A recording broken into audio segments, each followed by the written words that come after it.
이 인근에서 초등학교, 중학교도 졸업을 했고 1993년에 청주로 이사를 갔는데 그 전까지 전기 부품 공장에서도 일한 적도 있는데 기본적으로 화성이라는 지역의 이런 지리적인 특성을 누구보다 잘 아는 사람이었다는 거죠. 근데 왜 화성에서 살다가 갑자기 청주로 이사를 간 거죠? 1992년 전후로 이춘재가 그 한 건설회사의 굴착기 기사로 취직을 해요. 그러다가 이 회사 격리로 일을 하던 A씨와 연인으로 발전을 하면서 이제 청주로 가서 자리를 잡은 것으로 알려져 있습니다. 그 당시에 범인을 잡으려던 형사들과 그 국민적인 관심도가 정말 대단했거든요. 이 형사도 이날 그 용의자 잡힌 날 막 울었대잖아요. 그러니까 나도 그 하죠. 뉴스 막 봤어. 울고 그랬대요, 이 형사들이. 예. 당시에 정말 전국의 경찰이 다 화성에 몰려왔다 싶을 정도로 정말 수사에 동원된 인력이 어마무시했죠. 맞아요. 그 시간도 굉장히 길었고 이렇게까지 많은 경찰이 동원된 사건은 아마 지금까지도 없지 않을까 싶은데요. 단일 사건 사상 최다였습니다. 이 사건에 투입된 경찰 인력이 무려 205만여 명. 205만? 정말 대단한 숫자잖아요. 경찰 다 했구나, 한 번씩. 그 당시에 이 정도로 수사를 정말 집중할 수밖에 없을 정도로 큰 사건이었고요. 수사 대상에 오른 우범자만 무려 21,280여 명. 어휴. 그리고 지문대조 대상자만 41,116명이었다고 합니다. 그러니까 경찰들이 정말 잡고 싶었었던 거예요. 이 당시의 수사 기록이 아직도 깨지지 않은 그 정도의 수치라고 합니다. 아, 그때 뭐 소문도 굉장히 많았어요. 뭐 무슨 옷을 입고 다녀서 뭐 빨간 옷 살해를 얘기도 당한다든지 뭐 별별 소문들이. 왜냐하면 이 범인은 잡히지 않은 상황에서 계속 이제 피해자가 만들어지고 있으니까 그래서 그 공포심 같은 것들이 화성에 사는 분들뿐만 아니라 뭐 경기도 더 넓게 진짜 전국에 계신 거의 뭐 모든 여성분들이 이 뉴스 하나 나오면 그리고 또 이제 유사 범죄도 막 생기고 그랬거든요. 모방 범죄 같은 거. 그래갖고 전체적인 그 나라 분위기가 이 사건 하나 때문에 아주 정말 힘들었던 그런 시절이 민심이 있었어요. 흉흉했죠. 맞아요. 근데 당시에 경찰이 이렇게 엄청난 노력을 했음에도 불구하고 유력 용의자조차 잡지를 못하니까 결국 경찰들이 비과학적인 방법까지 동원하게 됩니다. 비과학이요? 뭐 방법이 영화 보면 막 무당 무당 찾아가고 뭐 이런 거? 그렇죠. 맞아요. 송강호 씨가 무당집 찾아가다가 예. 아마 기억하실 텐데 그게 실제 모티브가 된 겁니다. 무당집을 찾아가서 그러니까 나름 용하다고 생각되는 무당집에 가서 범인이 누구냐, 용의자가 누구일 것 같냐 좀 추려달라 이렇게 얘기를 하면 막 무당이 막 어떨 것 같다 막 이렇게 얘기하는 모습이 나왔었잖아요. 심지어 심령술사 제보에도 귀를 기울이면서 이렇게 수사에 반영을 하고 했었다고 합니다. 그러니까 그만큼 절실하게 잡고 싶었던 거죠. 정말 지푸라기 하나라도 그럼요. 잡고 싶은 네. 심정이었을 것 같아요. 그 무당의 조언에 따라서 허수아비를 막 세워놔요. 그 허수아비에 적힌 문구가 정말로 막 무시무시합니다. 어떤 글귀냐면 너는 자수하지 않으면 사지가 썩어 죽는다. 라는 문구가 써 있어요. 이거는 그대로 영화 살인의 촉에도 나옵니다. 네. 아, 그래요. 저주죠, 어떻게 보면. 그렇죠. 범인이 봐라 이걸 빨리.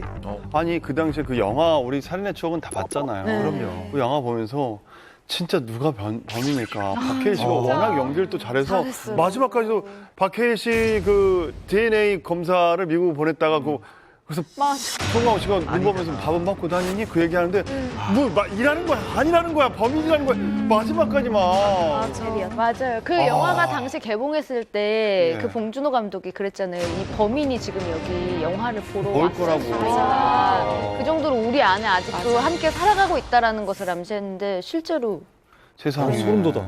이춘재의 젊은 시절 모습을 보면 눈매는 좀 매섭지만 사실 되게 호리호리하고 그런 연쇄살인범 느낌이 확 나진 않거든요. 이게 이미지 갖고 보니까 무서워 보일 수 있는데 그래 영화 속에서 보면은 손이 굉장히 부드러웠어요라는 얘기를 많이 하거든요. 그 얘기 자체가 안 그럴 것 같은 사람이어서 더 안 잡힌다라는 건데 손이 왜 부드럽다는 게 영화에도 나오잖아요. 예. 이제 그 경찰 얘기를 들어보니까 실제 손이 부드러운 건 아니래요. 보통인데 네. 그냥 보통 남자라는 거예요.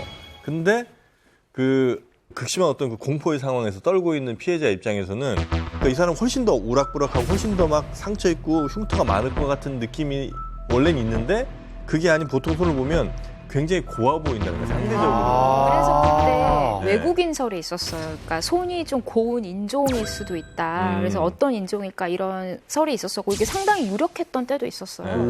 왜냐하면 증거가 전혀 없고 어느 날 갑자기 그 수법의 살인이 어느 날 갑자기 뚝 끊겼잖아요. 화성 내에서. 외국인일 확률이 더 높다라는 게 좀 무게가 있어요. 외국으로 간 것이다. 자기 나라로 돌아갔다. 나가서 너무 증거가 없으니까 왜 개인설까지 있었어요. 외계인? 왜 국인을 넘어서요. 그런데 이춘재가 유력한 용의자로 특정되면서 또 다른 연쇄 살인범인 유영철의 과거 발언이 주목되고 있다고요. 네, 그렇습니다. 전 정말 소름이 돋았는데요. 지난 2006년 유영철이 이런 이야기를 했습니다. 연쇄살인범은 살인 행각을 멈출 수가 없기 때문에 화성 연쇄살인 사건의 범인은 사망했거나 교도소에 수감 중일 것이다 라고 추측을 했는데 이게 정말 딱 맞는 이야기인 거예요.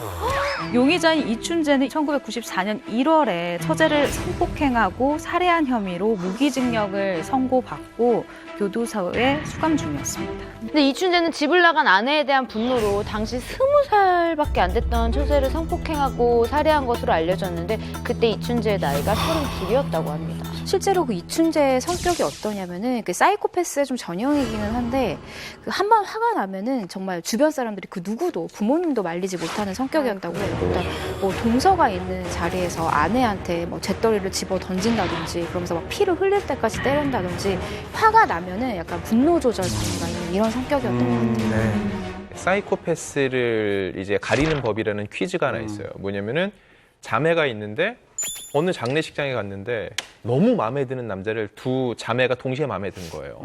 근데 모르는 거예요, 누군지. 근데 이 동생이 언니를 그 며칠 후에 살해를 했어요. 왜 그랬을까요? 라는 질문이거든요. 맞춰봐요. 그러니까, 언니를 동생이 왜 죽였겠냐? 우리 쌍둥이. 사랑의 라이벌이니까 언니가 포기 못하겠다고 내가 했으니까 차지하려고. 하는 게 상식적이고. 근데 그 남자를 누군지 몰라요. 일반적인 사람들은요, 둘 다 마음에 들었다고 했으니까 언니가 사랑의 라이벌이 될 수 있으니까 죽였어. 이게 일반적인 답변인데 사이코패스의 답변은 그 사람을 다시 오기 위해서는 또 다른 장례식이 필요했기 때문이라고 얘기를 한다는 거예요. 오, 소름 끼쳐. 오, 근데 보세요. 와, 상상도 못한 근데 일이 여기서 그 다음이 중요해요. 아내를 내 눈앞에 다시 데려오기 위해서는 뭐가 필요했어요? 가장 측근 가족의 장례식이 있으면 아내가 다시 여기 오지 않을까라는 저는 그런 생각이 들었어요. 이 퀴즈를 들어본 적이 있기 때문에. 그럴 수도 있겠네요. 네. 아니 근데 진짜 장례식장에서 너무 태연했기 때문에 수사를 시작했대고 확실해요. 그러니까 뭐 이렇게 사건을 뭐 조사하는데 너무 태연하다는 거예요. 뭐 그러니까 이게 처갓집에 하는 뭐냐면 행동들 모든 것들이 처음에 이춘재랑 다른 가족이 같이 이제 조사를 받으러 경찰서에 왔는데 이춘재가 당황하는 척하면서 연기를 하는 게 경찰 눈에 보인 모양이야. 그러니까 경찰이 이상하게 어딘지 모르게 조금 수상해 보인다. 어떤 촉이 왔대요. 그래서 조사를 하다가 범인이 확실하다라고 증거를 찾았다고. 이춘재가 이 당시 상황에 대해서 자기 지인에게 설명을 한 적이 있어요. 뭐라고 설명을 했냐면 처제를 성폭행을 했는데 성폭행을 한 이 처제를 살려두면 여기저기 가서 내가 성폭행을 당했다 형부한테라고 얘기를 할 거 아니에요. 그게 싫어서 살해를 했대요. 그렇게 살해를 하고 나서 자신이 용의자로 물릴까 봐 이 처제의 집, 그러니까 집을 나간 아내의 그 처가에 가서 일도 돕고 굉장히 아무렇지도 않게 행동을 했었다고 하더라고요. 예. 잔혹한 범죄를 저지르고 수감됐지만 교도소에선 또 의외의 모습을 보였다죠. 네, 무기징역을 선고받고 1995년부터 부산 교도소에서 수감 생활을 시작을 했는데 지금 20년 넘게 수감 생활을 하고 있잖아요. 그동안 단 한 번도 규율을 위반하거나 폭력을 행사한 적이 없다고 합니다.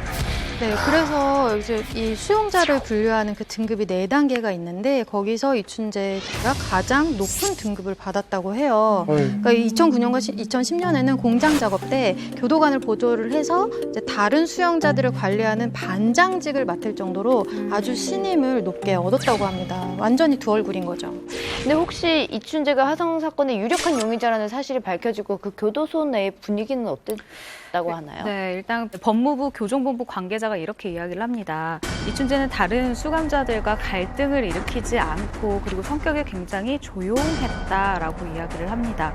굉장히 착실하게 생활을 해서 교도소 내에서 평이 좋았다라고까지 언급을 했는데 그런 그가 화성 연쇄살인 사건의 유력 용의자라고 하니 교도소 내에서도 굉장히 깜짝 놀라는 분위기였다라고 지금 현재 그 분위기를 전하기도 했습니다. 아니 근데 사람이 그렇게 쉽게 바뀌지 않거든요. 그렇게 뭐 희대의 살인마의 폭력적인 기질이 있는 사람인데 갑자기 순한 양이 될 수는 없는 건데 뭔가 이유가 있지 않을까요? 강자한테는 그렇죠. 약하고 거기 수감자들밖에 강량 없으니까. 약강이죠. 맞아. 저는 그것보다는 가석방을 노렸을 거라고 생각을 해요. 일부러 모범수 생활을 했고, 왜냐하면 지금 살해 방식을 보면 화성 사건 같은 거 보면 굉장히 침착하고 증거를 남기지 않고 아주 계획적인 살인 방식이잖아요. 근데 이춘재는 분명히 만약에 이분이 범인이라면, 이 사람이 범인이라면 굉장히 살인에 중독되어 있는 상태였을 거예요. 근데 연쇄살인범들 중에 특징이 굉장히 살인을 많이 저지르고 다녔음에도 경찰이 자신을 추적을 못하면은 자신은 거의 신적인 존재라고 생각을 한대요. 그리고 공권력을 자기가 휘두를 수 있다라는 이런 착각을 한대요. 그래서 만약에 내가 모범수 생활을 해서 가석방이 돼서 밖에 나가면 나는 또 살인을 저지를 수 있고 마음껏 저지를 수 있고 나는 또 잡히지 않을 거야. 좀 이런 생각을 하고 있지 않았을까 추측이 들어요. 저도 그런 생각이에요. 다시 또 살인을 저지르기 위해서 정말 인내하고 인내하면서 이 뭔가 가석방을 노리지 않았을까 하는 생각. 그리고 또 실제로 그 화성 연쇄살인 사건은 여성들만을 대상으로 한 사건이었잖아요. 그러니까 여성들을 성폭행하고 살해했던 그런 사건들이었는데 이 교도소 내에서는 전부 다 이제 남성들이고 또 범죄자들이고 본인보다 뭔가 힘이라든지 어떤 그런 체격이라든지 그런 면에서 조금 압도하는 면이 있어요. 이 분노 조절이라는 게 사실은 상대적으로 뭐 조절이 가능하고 이런 게 아니잖아요. 근데 교도소에서 분노할 만한 일이 단 한 건도 없었을까요? 해봐야 그렇죠. 예. 그러니까 이게 상대적으로 이제 발현되는 어떤 그런 분노가 아니었을까.